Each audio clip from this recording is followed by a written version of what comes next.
You know, documentation and record keeping is one of those important pieces for running a successful practice.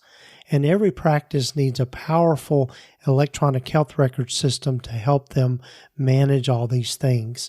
TherapyNotes has everything you need to manage patient records, schedule appointments, meet with patients remotely, create rich documentation, and bill insurance right at your fingertips. Their streamlined software is accessible wherever and whenever you need it. So check them out today, TherapyNotes.com. And if you'll use the coupon code Gordon, Gordon, you can get 2 months of their services for free. Be sure to check them out today, TherapyNotes.com.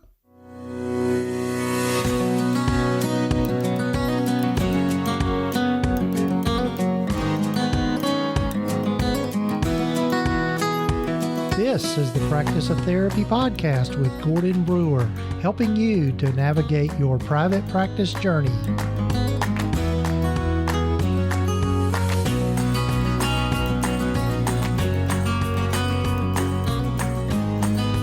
This is session number 146 of the Practice of Therapy podcast. Hello, folks. I'm Gordon Brewer, and glad you've joined me for this episode of the podcast.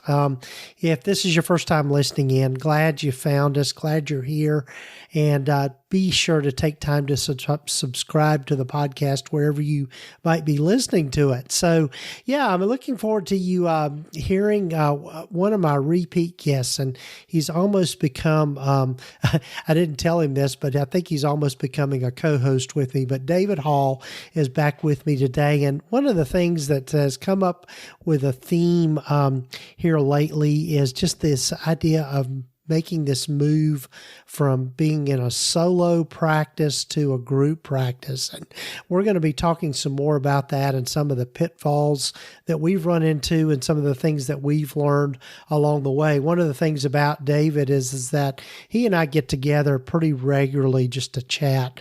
He lives in Knoxville, Tennessee, which is about an hour and a half away from me here in Kingsport, Tennessee. So we're both in East Tennessee, but David and I do a lot of brainstorming together and just comparing of notes. And we are pretty open with each other about our practices and our numbers and all that sort of thing. So we're going to be doing a lot more collaborating here lately, just with some things that he's doing with his particular website, which is sitemaven.org or sitemaven.com. You can get to it either way. And David's really forte is doing continuing education. And one of the things that we're working on is we've got an upcoming webinar, depending on when you're listening to this. It's going to be September 25th.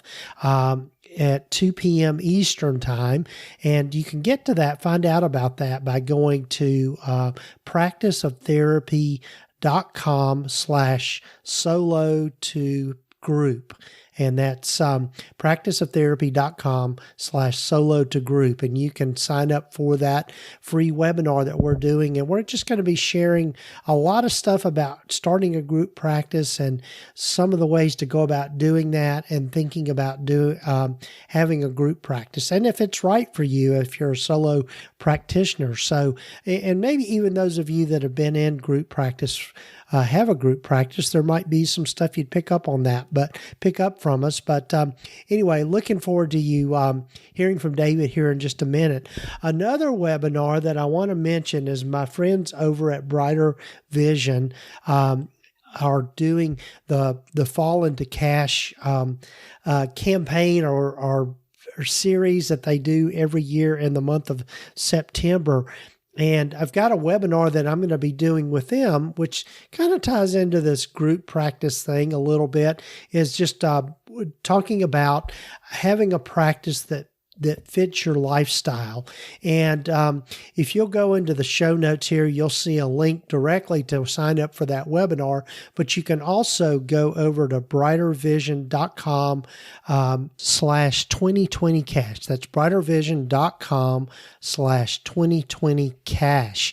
And you'll get to see all the great giveaways that they have for this September campaign or the September opportunity to learn and get lots of knowledge around being more profitable in your practice and just learning from some other experts. But I'm going to be talking about in the webinar I'm doing with them. Again, this is I'm doing back-to-back webinars that particular day, September 25th. And that is going to be at, let me look here again and see what the time is. The time, it's going to be at 12 p.m. Eastern time, so noon Eastern time. And then the webinar I'm doing with David is going to be at 2 p.m. Eastern time. But two great webinars. I think you'll enjoy both of them. And I would really love to see you there. Maybe go to both of them if you don't get too much of me that day. But anyway, I wanted to let you know about those two events coming up. So, so I'm looking forward to you listening in on my conversation with David. And as you hear from David, he's quite a knowledgeable guy, and he just knows a lot. And he is just very good at being able to explain things in ways that are easy to understand. And so I just always enjoy getting together with David. But before we get to our conversation together, I would like to invite you to go over and check out the folks at Green Oak Accounting. If you're feeling uncomfortable about your practice financials, or maybe you're just not feeling that you have a clear understanding of the whole financial side of your practice, Green Oak Accounting's goal is to empower private practice owners with the financial information they need to make good business decisions. They specialize in working with solo and group practices in the mental health industry so that they are uniquely positioned to help with figuring out what's normal in your business finances and what's not. So if you've ever had a conversation with an accountant or bookkeeper that left you wishing that they understood private practice or had some best practices to share, head over to greenoakaccounting.com and schedule a free consultation to see if they might be a good fit for you. They can help you with all your accounting needs, from bookkeeping to payroll to profit first and budgeting and forecasting. So be sure and check them out today, greenoakaccounting.com, and be sure and let them know you heard about them here on the podcast. So without further ado, here's my good friend again, Dr. David Hall.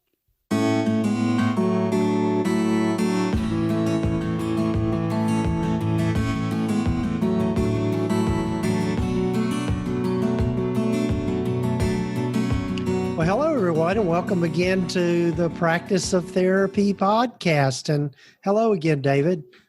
Hi, Gordon. Yeah, it's good to have you back. It's always good to be here. Yeah, I was thinking this morning, you probably have hit the record for the most repeated guest on the podcast, but yeah, I'm easy like that. Yeah, I know. I don't require a lot of persuading. Yeah, for those of you that haven't maybe listened to past episodes, David was the first person I interviewed when I started the podcast, and he it was one of those, which is a good segue into thinking about what we're going to be talking about, lessons learned and mistakes we've made and pitfalls that we've run into along the way. But David and I recorded the whole podcast and none of it saved. And so he did it with me back to back. We repeated it. But anyway. It was a better interview the second time. So yeah, it was. It was a good run through. So, So David, tell folks that maybe don't know you a little bit about yourself and kind of where you are in your private practice journey. Yeah, happy to. As Gordon said, I've been on a few times, and so people who regular listeners may have heard me chat with Gordon before. But again, my name is Dr. David Hall. I am a licensed marital and family therapist and licensed professional counselor in practice in Knoxville, Tennessee, which is just a little ways from where Gordon is in Kingsport, Tennessee. One of the things that takes up a lot of my time is I run a continuing education group for therapists called Psych Maven. We can be found at psychmaven.org.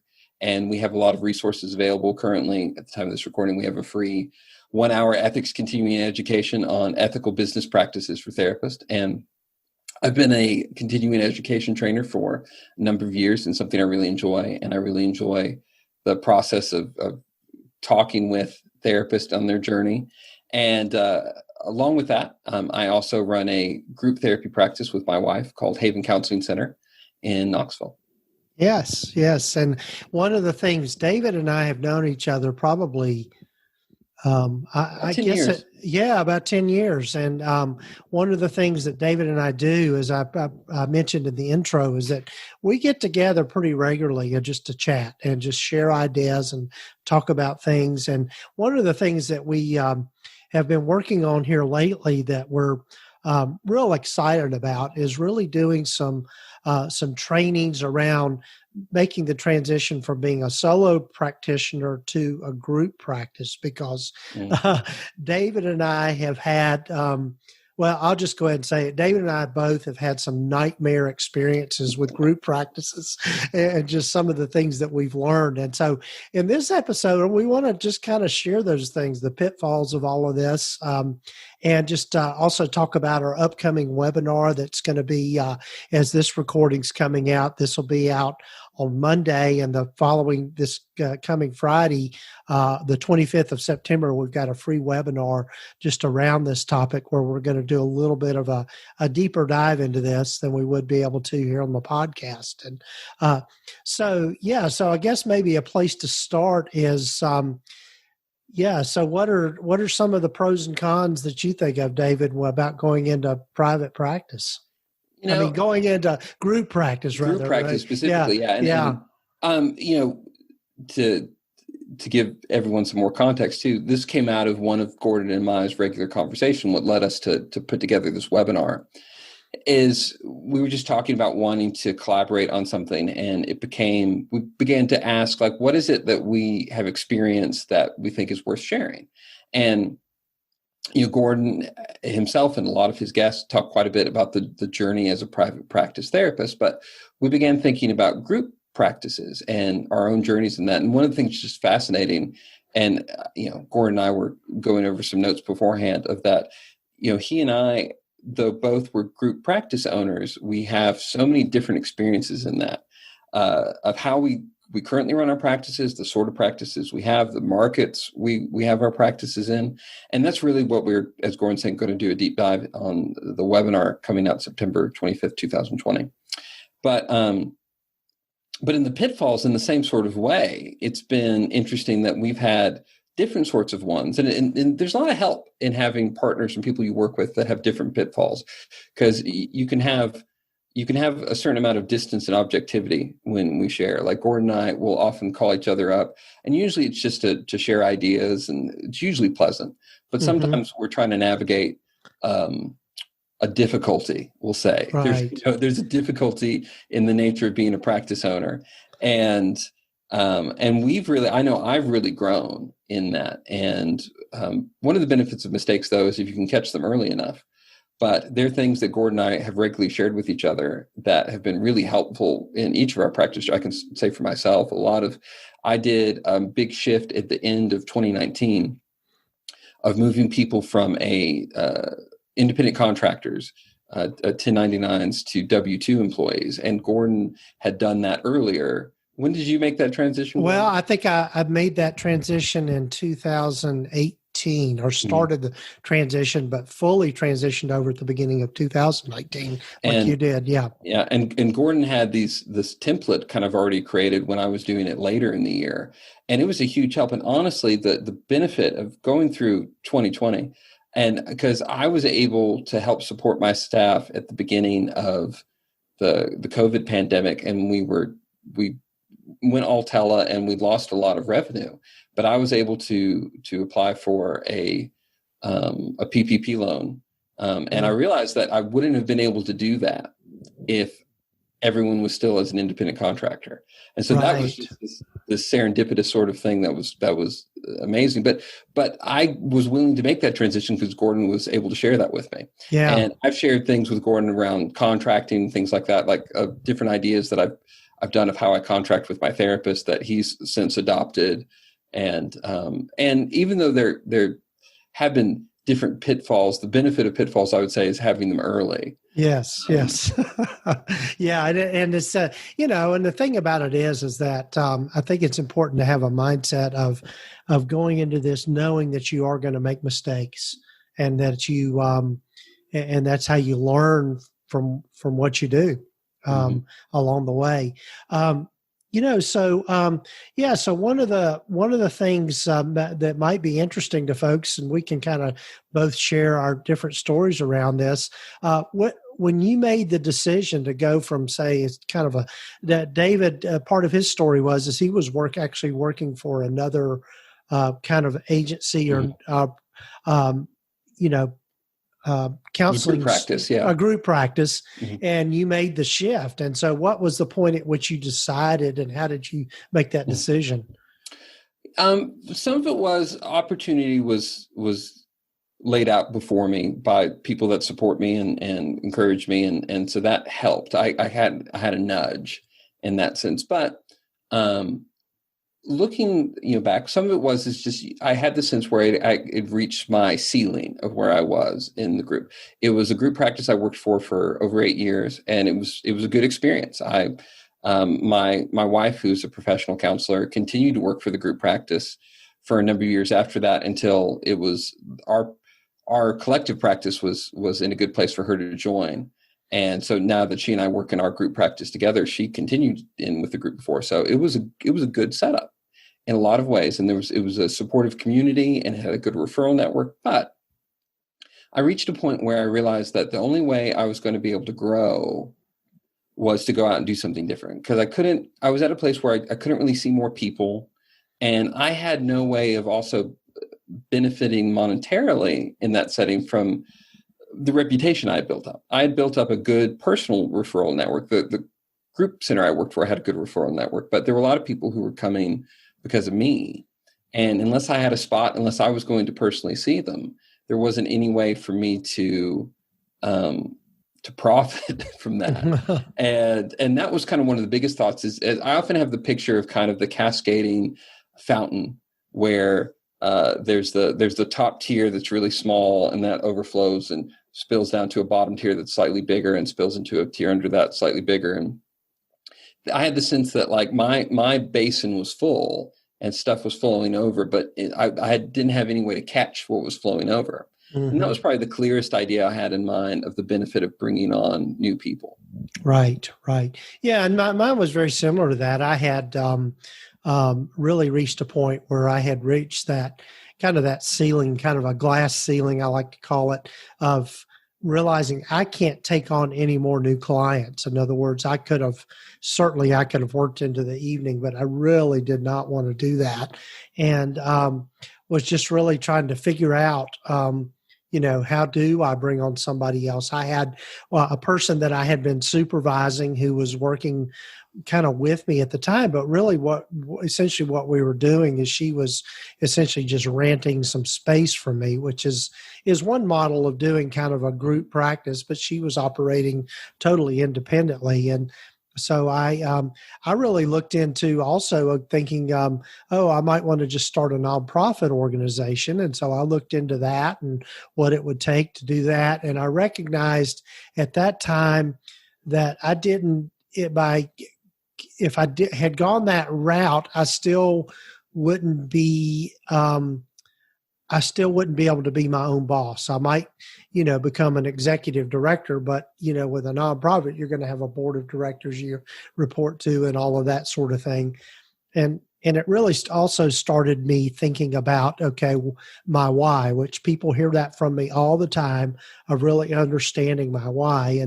And I think like you did, David, I really kind of had reached an overflow, and I knew that I was getting the volume, people were calling me, all of that sort of thing. And so I knew kind of at that point that if I had other people to refer to, it would be a win-win situation. And so that was the point at which I formed Kingsport Counseling Associates and all of that, and took the dive into group practice and started out with contractors. And I can tell you, another pitfall that we'll cover in the webinar is just about what to pay your people, and the fact that and I know David and I had that conversation of really looking into. I was trying to be too generous. Not that there's anything wrong with being generous, but I was not keeping enough for myself, and when I ran my numbers, I realized, I'm actually having to pay them out of my profits, and was losing out. So in other words, clients I was seeing was actually supporting the people that I had with me. So and this is a hard thing, I think, for a lot of counselors, and what keeps us away sometimes from looking at group of having people work for us, whether it's contractors or employees, is, we don't want to, like, most of us aren't that greedy. Most of us didn't get into the field to make Scrooge McDuck piles of money. We wanted to help people, and that extends to employees and people that work with us. And I think there's this fear of we don't want to seem too miserly or we're squeezing. But what kind of came out of Gordon and my conversations was that there has to be margin, and that you're not able to, you cannot sustain your mission, whatever your mission is, unless you have margin to do it. And you're not doing any favor to the people that work underneath you if it's not equitable in a way that makes it sustainable for you. Right. You have less to give to them, and it also can create resentment. It also can become this underlying, and that's one of the most poisonous things to be in a group thing. Right. But they're really creative sorts of ways. I have Gordon and I even pay our staff very differently, where Gordon works on a more flat rate, and mine's based off of disbursement of collections. But I actually have what might seem on the surface a complex system of like tiers, but basically the more a therapist generates for the practice a month, the higher percentage of that they keep. And I was actually figured out how to put this into a spreadsheet. So it's actually really easy to calculate every month, where I just have to put in just gross revenue for any particular person. And I know exactly where they are and how much they're due that month. But I like that because I like the sense of also incentivizing my employees to give them a sense that they can reach something. And we're, as a practice, continuing to develop things outside of traditional psychotherapy things to do, whether it's intensive retreats or creating online content or resources. Because one of the things I always tell my staff is, I know that you may not stay here forever, and I accept that, even though I may want to keep you all around. But I don't want you to feel like you're running out of runway. I want you to have the sense that you can grow, because that came out of my own experience. I felt I didn't have anywhere to grow, and so I always want to give them a sense to grow. But going back to knowing your numbers well. That's one of Gordon's things. You got to know your numbers. You can't care for people well. You can't lead them well unless you have that down. Now, I am not naturally a numbers person. I will say I am not an accountant-minded, administrative sort of person. Fortunately, I have a partner that helps me with that. But at the same time, there are lots of ways to do a practice, and there's so many resources available now, just generally. In the way of accounting, but also practice-specific things for people in our profession that really automate and make the process so much easier. And I think, going back to pitfalls, one of the pitfalls that I had early in my journey of starting a group was I made things too complicated. I assumed I needed more infrastructure or more things than I actually needed. Right. And one of the great turning points for me was realizing that I could run a much simpler practice and be profitable, in fact, be more profitable. And for me, also the payoff was I was far less stressed, because how I did practice initially really stressed me out and caused me a lot of sleeplessness and a lot of just stress. But when I crossed my bridge of realizing of how practice could be for me, it was this huge weight came off. And I felt like, okay, I can do this. I can lead a group. I can provide a place to nourish and grow other therapists and not live in constant, oppressive stress all the time. Right. Yeah. And I think that's, again,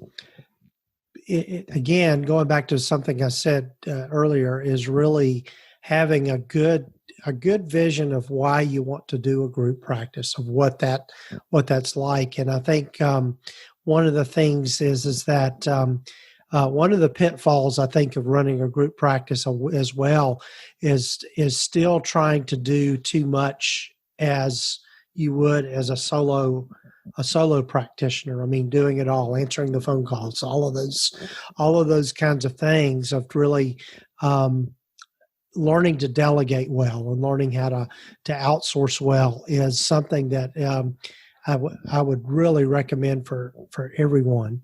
So yeah, so David, what would you say would be maybe some reasons somebody wouldn't want to go into group practice?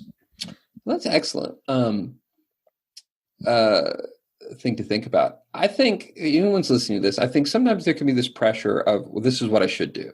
If I've been a therapist for a certain amount of time, if I have good referrals, like I should do this.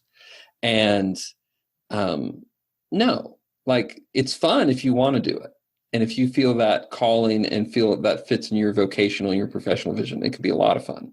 But I think of a colleague and friend of mine here in Knoxville, Steve Wyatt. He's a psychologist and LMFT, and he has his solo suite.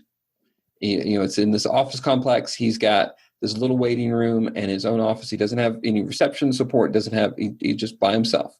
And I remember years ago, I was meeting him for lunch, and it was the first time I had been to his office, and I'm sitting down. We're eating at his office, and I go, Steve, are you okay? Do you like this? He goes, oh, I love it. I mean, he would see 7, 8, 9 sessions a day, but for him, he was very introverted. He had this he liked the lack of distraction. He loved the simplicity. And for him, that just where it was his sweet spot. And for someone like that, you don't need to be doing a group. And if you're listening to this and the idea of like what I just described to you for my friend Steve, if that sounds like paradise to you, then you probably don't need to do a group. Right. I think what people can get confused about, and Gordon and I were talking about this before the call, is it's not just if you're an extrovert. Like I am very extroverted, but Gordon's pretty introverted. In fact, we were doing one work day fairly recently, and we were going through so many things. I'd driven up to his office in Kingsport, and I looked at him. We'd been going for about 6 hours. And I said, is your introverted tank full? Says, yeah, it's about full. Like let's wrap up what we're talking about. And you can be an introvert. You can embrace that. And you can be an extrovert and embrace that. And group practice can be right for you. But I think the pitfall, or the people that shouldn't, if you're really content, being somebody else's employee, if you're really content, you don't have to challenge that contentment.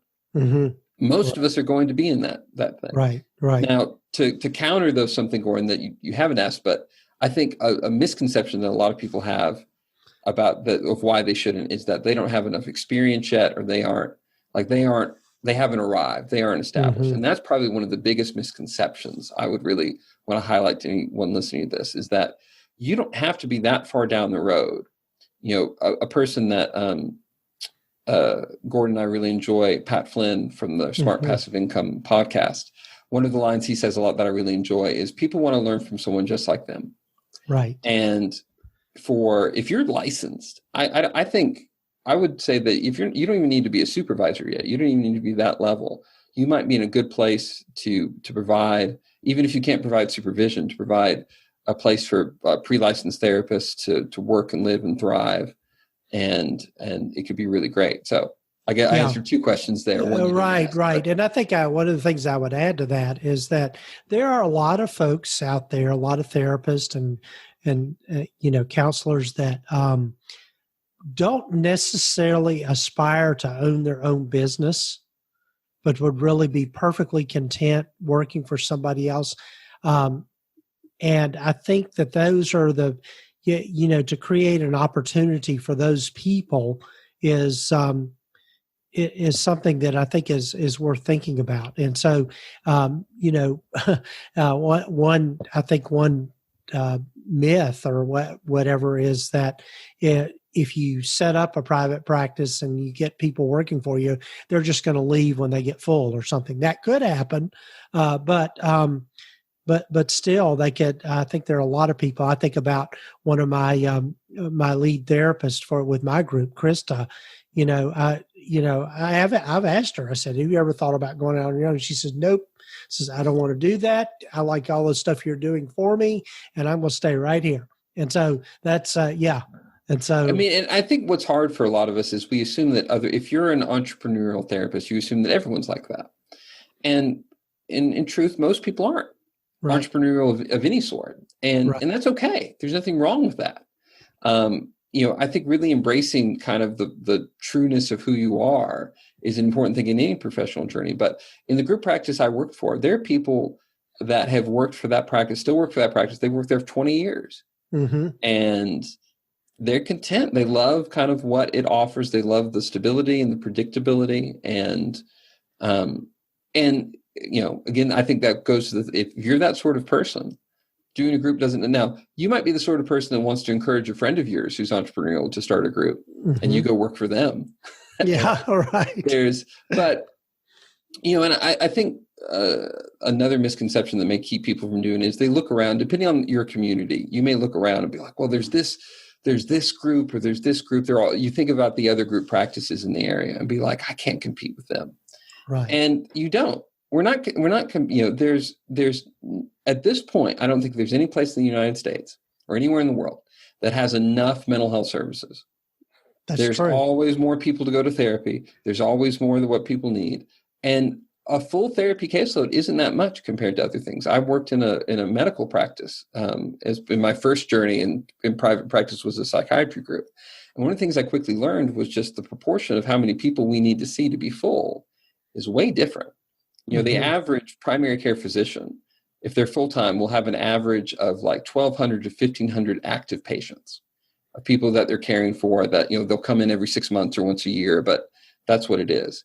If you're a therapist that's doing an average of 25 sessions a week, which is pretty full-time, and let's say half those people you only see every other week, I mean, you're still only seeing you only have 40 people that requires to keep you completely full.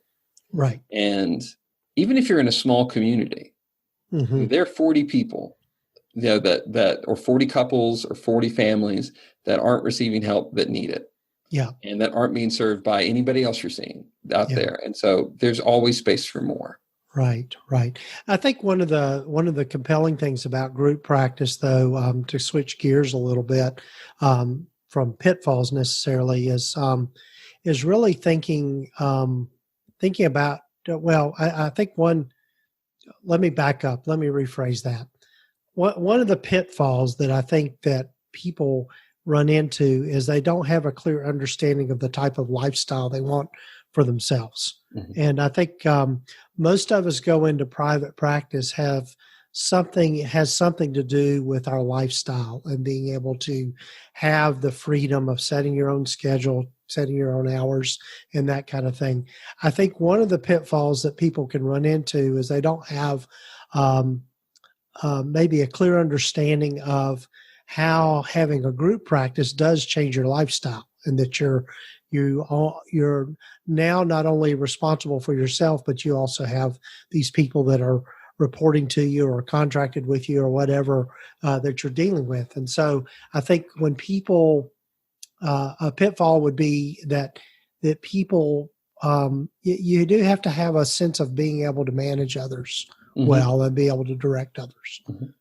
And one thing I would add to that, Gordon, is because this is something I tell people, particularly people that are looking to come to work for me, I'm a horrible manager. In previous startup experiences where I took on too much, that's something I came to the conclusion of. I'm a horrible manager, and I don't like doing it. What I do feel confident about is leading. And the metaphor in difference is of how I talk about the differences. A manager is somebody who's coming behind people and kind of pushing them forward. And a leader is somebody who's out in front and saying, kind of follow me. And we need both. We need, aspects of both, and depending on the practice. But I'm very much, and it means different things for my employees. Like my employees have a lot of autonomy because I have certain expectations. We've set certain automatic boundaries in place to make sure notes get done, to make sure that people are following appropriate procedures. But I'm not good at staying on time. And for me, that was my freedom to realize that practice didn't have to be about that. But to something that you were kind of getting at too long, this is the benefit. Like I love 2020 and COVID really threw a wrench in a lot of cool stuff I'm planning for this year, but I'm still planning to do. Like we had plans to put in like a little gym / fitness center in our office. We've got like a group room that we're setting up that hasn't gotten to be used yet because of limitations that COVID's created. And we talked about the group room also had like a projector and a screen, and we were talking about, hey, we can do movie nights. And for me, like I enjoy those community things. One of my favorite moments of last year was our Christmas party, because we had a good year. And as a joke, one of my staff members asked if we could go to Ruth's Chris. She didn't think I'd say yes. But I looked at the numbers and I thought, yeah, we're going to do this. And she was mortified. She was mortified. She was so, I'm like, no, I go, this is my decision. This is what I want to do. We got a private room. We set up, like I created a trivia game where we played on teams. It moves trivia for each different people in the group. And we had an amazing time. And that was one of those moments. I still look back in pictures. And for me, that's one of several big payoffs for having a group. Right. I love that sense of community. I love having that sense and having the sense that what I'm doing provides that community for people. It's not about that I know everything. I'm just, I tell people, like, I'm not the shepherd in this situation. I'm just the first sheep in line. Right. And it means that if wolf comes, I'll probably get eaten first, but I'm not like, I don't know everything, but I'm in the one that's willing to kind of step in front. And by me willing to do that, it gives other people a space to develop and grow. And not just because of what I'm giving them, but just because they have the space to do it, because we have a practice, because we have clients coming in, because people are making a living. And that's just I find that so rewarding. Yes. And it's a big payoff for me. Right. Yeah. And I think it's the other thing too, as you alluded to, was just the sense of community when you have a group practice of really, I know for me, the people that I've got working for me, I've developed fairly close relationships with. And like you said, giving them an opportunity that gives them a lot of autonomy in their schedules and being able to, I think that's one of the biggest, at least for my practice, one of the biggest selling points is you set your own schedule. I mean, you determine when you're going to see clients, when you're going to take off, all of that sort of thing. And you don't have to run that by me. I just need to know what, total number of people you saw at the end of the month. And so, so that's been a big thing for me. So David, I guess I want to be respectful of your time and just thinking about this. What are some parting thoughts that you would have just around this? My biggest parting thought is, if you're listening to this beforehand, go to the webinar and register. That's Gordon will probably have a link for that in the show notes. Yes, I will. Yes, we will. And but that will be live with Gordon and I on September 25th. As a matter of fact, you can use the URL practiceoftherapy.com/solo to group, and that will get you there. And that you'll be able to register for the webinar. It is a limited number of seats, so be sure and sign up. And even if you're not able to join us on that day, sign up anyway so you can get access to the replay that'll be out for even if you're listening to this. Even if you're listening to this after, we'll have a replay available for a certain amount of time, and that'd be the biggest takeaway, because the big thing Gordon and I are going to get into is just kind of all the different steps of considering group practice. And we really want to take that time to dispel rumors. Like, we don't want to say it's easy, but it is easier than you think. Right. Most of us want to make it more complicated than it really needs to be. Right. And it feels really intimidating. But if you are in any level of place where, even if it's just like you've got an office suite you rent, but you're only in there 4 days a week, and a group doesn't have to be 5 people. A group could you contract with one person who's working to get their full license, and they're full time at a community mental health place, but they want a place to be able to do some outpatient, some counseling outside of the services they're working in, and they just want to use your office on Saturdays or Fridays, and you're not using it. Like, that could be group. Yeah, and it's not that hard. It's not that it's easy, but I think for most therapists I talk to, it feels so daunting and overwhelming. You know, I was talking to a friend of mine who I recommended that exact same thing to her, that she's someone she's an LPC. She's getting back into practice after a break of several years. She's got a beautiful office rented out, but she has it full time. And she's only looking to do 3-4 days a week. And I told her, I'm like, she's already incorporated. Like getting a contract person in there. She goes, I can't do that. She goes, I'm not. And she referenced one of the larger practices in town. Like, I can't do that. I go, you absolutely can. Yeah. Like you absolutely can. And so I guess that is what anything want to take away is like, if you have any inkling, check out the webinar, because we'd like you to be able to see, like, you may not be at that time in your journey, but I think for a lot of people hearing this, you're much sooner than you think. Right. And David's right. You can, for a lot of people that know, just getting into group practice sounds complicated and that there's a lot of moving wheels. But David and I both can tell you, if I can do it and he can do it, anybody can do it. So, I mean, it's just, yeah. So, I mean, it's just, and as people hear from me all the time, I've learned a lot of stuff the hard way. And that this is our opportunity in a way just to kind of give back and say, okay, this is what we've learned from our experience and how you can do this and it be something that you'll never regret.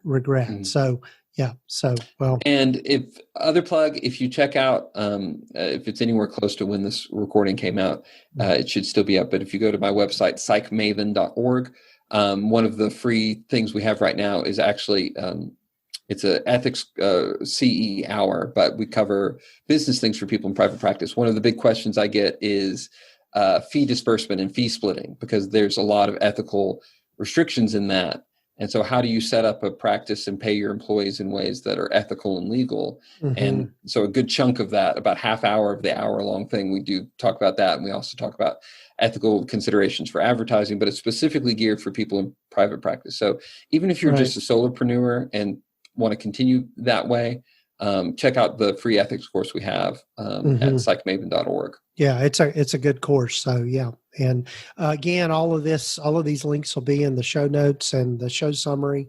And be sure to check out David's website as well, psychmaven.org. So thanks again, David, for being on here and suggesting that we do this. I think this is really good timing.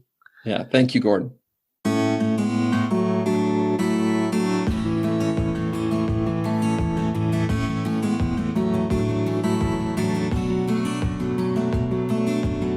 Folks, I hope you enjoyed listening in on my conversation with David. You're going to be hearing a lot more from David Hall and Psych Maven. He's just got some great stuff and great resources planned, and I'm so grateful to him for having the opportunity to collaborate on some of these things. And he is one of those friends and mentors, and we mentor each other, and those are important people to have when you're in private practice together. So, I mean, in private practice is having those people that you can have those confidential conversations just about your practice and about what you're doing and being able to share numbers and feel good about it. So I would encourage you to find people like that to put into your practice. But be sure and check out the upcoming webinar, depending on when you're listening to this. Again, it's going to be on Friday, September the 25th at 2 p.m. So September 25th, 2020. And also, if you get this maybe a little after the fact, be sure and go to practiceoftherapy.com/solo to group, and you should still be able to register for the webinar and get the replay of it. But be sure and sign up for that. I think it's going to be a fun webinar, and David and I are going to just share tons of information with you just about making the decision to go from a solo practice to a group practice. So be sure and check that out. Also, be sure and check out Brighter Visions Fall into Cash, still going on during the month of September. And I'm going to be doing a webinar, same day, different time, September the 25th at 12 noon Eastern time. And I'm going to be talking with folks about having a practice that fits your lifestyle and just the importance of doing that. So love to have you with that, but you can go again to that URL, brightervision.com/2020cash, and you'll be able to find the link for that. Also, be sure and check out our sponsors. I'm so grateful for them being able to sponsor the podcast and help us keep it going. So our first sponsor is TherapyNotes.com. They're who I use in my practice. They are the #1 electronic health record system for mental health providers, and they're who I use in my practice. And if you'll go to TherapyNotes.com and be sure and use the coupon code Gordon, just GORDON, you can get 2 months of their services for free. And then the other sponsor for today's episode is our good friends Julie Harris and her team over at Green Oak Accounting. And you can find them at greenoakaccounting.com. And be sure and mention that you learned about them here on the Practice of Therapy podcast. And they'll be more than glad to set up a free consultation with you just to talk about your numbers and your finances and find out what is going to be a good fit for you. So be sure and check them out, greenoakaccounting.com. So, that was a lot, and I'm so glad you joined me for the podcast. Again, take time to subscribe to the podcast and leave us a rating and also leave us a review. I'd love getting honest feedback, and glad you're with me on this journey. And you can subscribe wherever you might be listening to the podcast, whether it be on Apple Podcasts or Spotify or Stitcher or Google Play or wherever you might be listening to it. You can subscribe there. So take care, folks. Again, I hope you're staying safe out there and healthy, and wear your mask and wash your hands and all those things. So take care, folks. Glad you're with me. Bye-bye.